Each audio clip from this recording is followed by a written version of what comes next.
বিশেষ অনুরোধ, আমাদের চ্যানেল ব্ল্যাক ইনভেনশন মুভিজকে সাবস্ক্রাইব করুন, কারণ আপনাদের ভালোবাসা এবং সহযোগিতা আমাদের জন্য একান্তই কাম্য।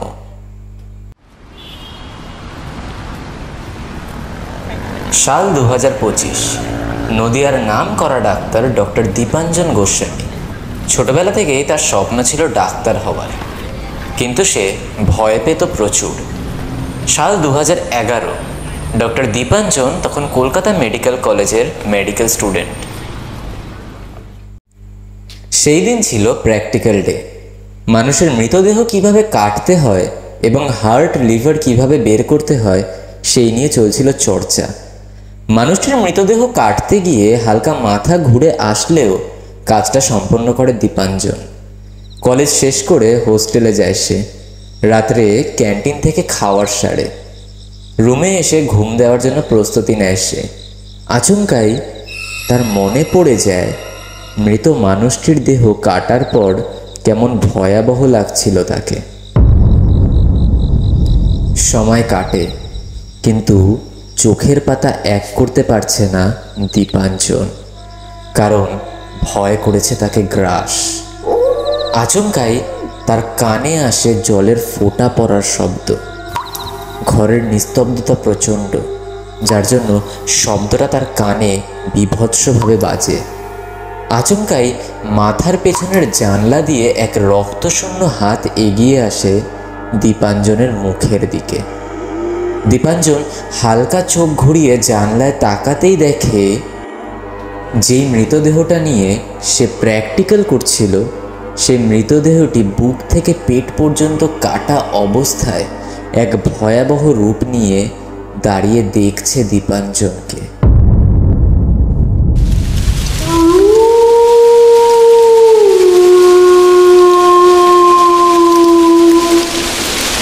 Black invention.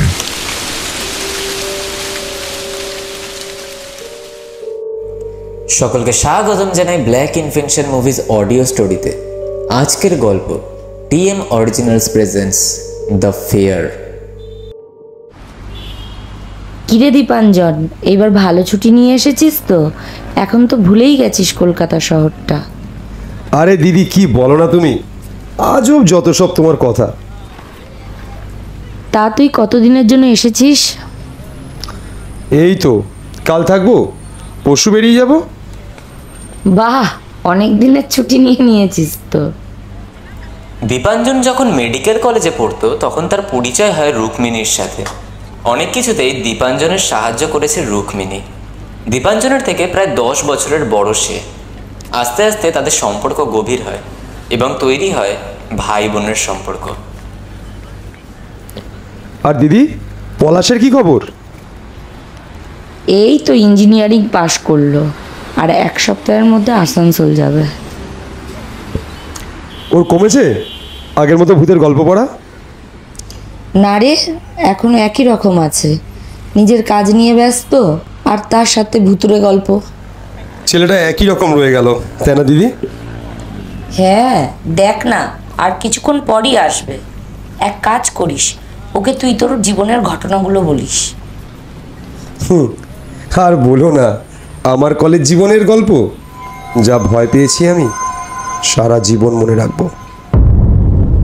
আসলে দীপাঞ্জন ছোটবেলা থেকেই একটু ভীতু প্রকৃতির, অর্থাৎ হালকা কোনো কিছুতেই সহজেই ভয় পেয়ে যেত সে। এদিকে ছোটবেলা থেকেই ডাক্তার হওয়ার স্বপ্ন। রুক্মিণী দিদির বাড়িতে দুপুরে খাওয়ার সেরে বিশ্রাম নিচ্ছিল দীপাঞ্জন। আরে আসছি বাবা, আসছি। আরে দিদি, এতক্ষণ লাগে দরজা খুলতে? শয়তানিটা একটু কম করিস পলাশ। দরজার বেলটা কাটলে না, তোর থেকেই কিন্তু টাকা নেব। আরে সে নিয়ে নিও খানি, আগে বলো মহাজন কোথায়? যা দেখ গিয়ে, বেলকুনিতে বসে আছে দীপাঞ্জন। এই শুনে পলাশ দীপাঞ্জন দায়ের উদ্দেশ্যে বেলকুনিতে যেতে থাকে। দীপাঞ্জন দা এক মনে আকাশের দিকে চেয়ে গভীর চিন্তায় মগ্ন। ঠিক তখনই পলাশ বলে ওঠে, কি খবর গুরু, এসে গেলে আর একটা ফোনও করলে না? আমার আসার খবর তুই জানবি না? এটা আবার হয় নাকি রে? ঠিক আছে ঠিক আছে, আর বেশি মাখন লাগাতে হবে না। আমাদের এদিকে একটা নতুন ক্যাফে খুলেছে, চলো ওখানে বসে কথা হবে। এরপরে তারা রওনা দেয় ক্যাফের উদ্দেশ্যে। তারা প্রবেশ করে ক্যাফেতে। দাদা দুটো ক্যাপেচিনো দেবেন, ওকে? দুটো কফিও অর্ডার দিয়ে দেয় তারা। আর বল, কেমন চলছে সব কিছু? এই তো পাস আউট হলাম ইঞ্জিনিয়ারিং কলেজ থেকে, জবও পেয়ে গেছি নেক্সট উইক আসানসোল। বাহ, তা খুব ভালো তো। আচ্ছা দীপাঞ্জন দা, একটা কথা জিজ্ঞাসা করব? বল। আমি শুনেছি ডাক্তারদের জীবনে নাকি অনেক ভুতুড়ে এক্সপিরিয়েন্স থাকে, তোমার নেই? দেখ, আমার লাইফে কিন্তু কোনো ভুতুড়ে এক্সপিরিয়েন্স নেই, কিন্তু ভয়ের এক্সপিরিয়েন্স অনেক আছে। এরপর দীপাঞ্জন তার ডাক্তার হওয়ার জার্নিতে ভয়ের এক্সপিরিয়েন্সগুলো বলতে শুরু করে পলাশের কাছে। শোন তাহলে, সালটা তখন 2011। আমি তখন মেডিকেল কলেজের ছাত্র। আমাদের কলেজের 2 তলাটা নিয়ে তখন খুব গুজব রটেছিল। আমাদের বন্ধুদের সাথে ট্রুথ অ্যান্ড ডেয়ার গেমস খেলছিলাম সেদিন, আর দুর্ভাগ্যক্রমবশত আমি ডেয়ারটাই চুজ করি। আমাকে আমার এক বন্ধু বলে, শোন দীপাঞ্জন, 2 তলায় যাবি, ঠিক ঘড়ির আধ ঘন্টা কমপ্লিট হবে, নেমে চলে আসবি। আমিও যাই ওপরে, কিন্তু ভাবতে পারিনি যে আমার সাথে ওই রকম এক ভয়াবহ কাণ্ড ঘটে যাবে। দোতলায় ওঠার পর আমি অনুভব করতে থাকি জায়গাটা খুব ঠান্ডা। জলের ফোঁটা পড়ার শব্দ দেওয়ালে দেওয়ালে যেন বেজে উঠেছে। আমি ওপরের সিঁড়ির কোণায় বসে প্রায় আধ ঘন্টা কাটানোর প্রস্তুতি নিয়ে ফেলি। ঠিক সেই সময় মনে হলো কেমন যেন এক কালো ছায়া আমার পেছন দিক থেকে সরে গেল। চারিদিক নিস্তব্ধ। আমি হালকা ভয় পেতে শুরু করলাম। আমি বুঝতে পারলাম আমার ডোপামিন কাজ করা বন্ধ করে দিয়েছে। আমার নাকে আসে কেমন যেন আষ্টে একটা রক্তের গন্ধ। আচমকাই আমার কানের মধ্যে বেজে ওঠে একটা বিড়ালের কান্নার শব্দ। আমি উঠি, কৌতূহল আমাকে নিয়ে যায় 2 তলার অব্যবহৃত সেই বাথরুমটার দিকে। চারিদিকটা স্যাঁতস্যাঁতে ছিল ভীষণ। আমাকে ঘেরাও করেছে তখন এক বিটকেল গোঙানি। আমি দেখলাম আচমকাই আমার সামনে বাথরুমের দরজাটা খুলে গেল। একটা বাদুড় একটা বিড়ালের বাচ্চাকে অর্ধেক খেয়ে অন্ধকার ব্লক সিট দিকে চলে গেল। বাচ্চা বিড়ালটার চোখটা খুবলে পড়ে রয়েছে দেখি, পেটের নাড়ি বুড়ি চারিদিকে ছড়িয়ে। আর ঠিক তখনই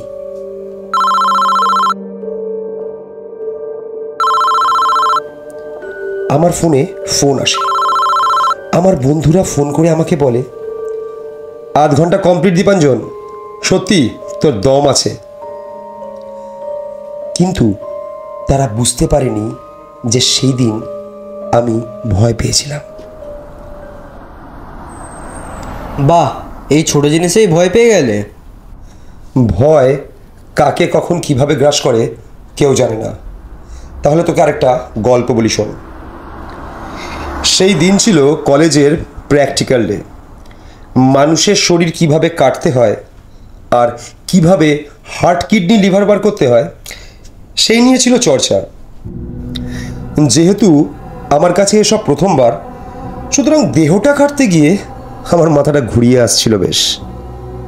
মাথা ঘুরিয়ে এলেও আমি প্র্যাকটিক্যালটা কিন্তু সম্পূর্ণ করি।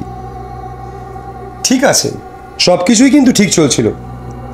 আমি আমার কলেজও শেষ করি এবং সন্ধ্যে 7টার দিকে আমি হোস্টেলে ফেরত যাই। সেদিনকে আবার আমার রুমমেট বাড়িতে কোনো দরকার থাকার দরুন বাড়ি ফেরত যায়। আমি আমার রুমে একা উপস্থিত ছিলাম। আমি কিছু বই পড়ে ফেলি। রাত্রে খাবার সারার জন্য ক্যান্টিনে যাই, খাবারটাও শেষ করি। আচমকাই দেখি আবহাওয়া রূপ বদলাতে শুরু করে। হালকা ঝোড়ো হাওয়া শুরু হয়ে যায়।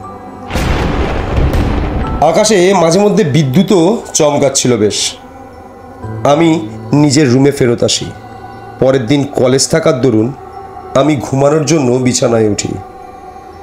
হালকা চাদরটা টেনে বালিশে মাথা ঠেকাতেই আমার হঠাৎ মনে পড়ে যায় সেই প্র্যাকটিক্যালে মৃতদেহটা কাটার পর তাকে কেমন ভয়ঙ্কর লাগছিল।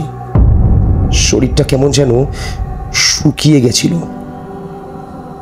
সেই দৃশ্য আমার চোখে ভাসতে শুরু করে। আমি আমার দু চোখের পাতা সেই মুহূর্তে আর এক করতে পারছিলাম না। ঘড়ির আওয়াজ গ্রাস করছিল সারা ঘর জুড়ে। হঠাৎ আমি লক্ষ্য করি আমার মাথার পেছনে জানলা দিয়ে এক রক্তশূন্য হাত আমার মুখের সামনে এগিয়ে আসে।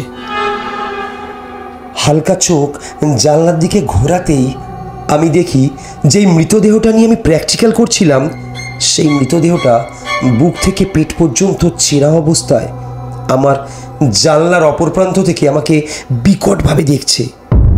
কি ভয়াবহ তার রূপ! হঠাৎ আমার ঘুম ভেঙে যায়। আমি বুঝতে পারি আমি স্বপ্ন দেখছিলাম। তুমি এত ভীতু দীপঞ্জন দা? হ্যাঁ, আমার ছোটবেলা থেকেই ভয়টা একটু বেশি, কিন্তু এখন না সব কিছু অভ্যেস হয়ে গেছে। আচ্ছা দীপঞ্জন দা, তুমি কখনো বডি করেছো? মানে? আরে মানে ওই যে মঠ থেকে বডিগুলোকে পরিষ্কার করে পাঠাতে হয় না, তুমি ওই রকম কিছু করেছো?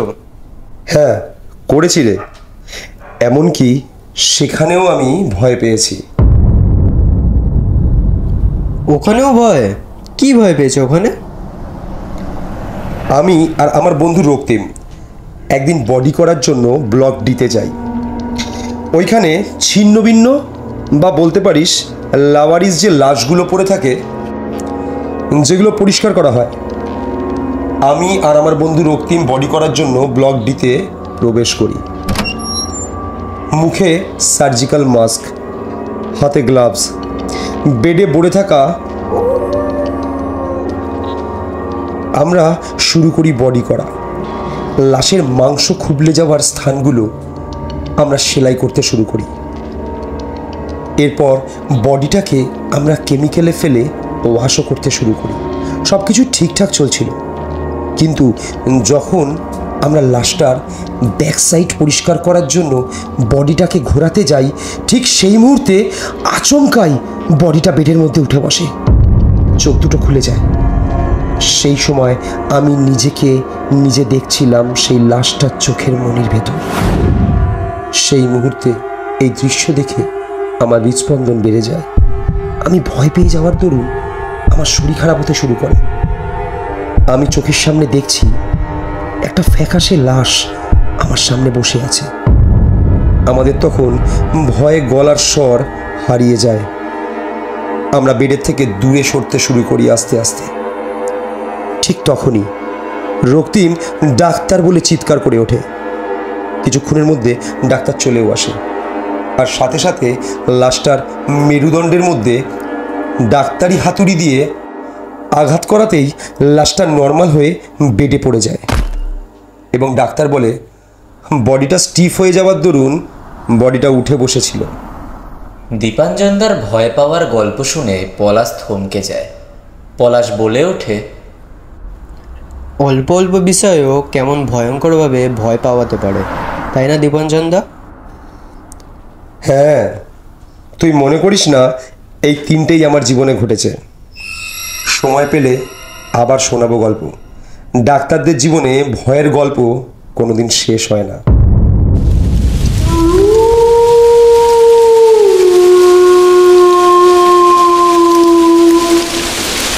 Black Invention.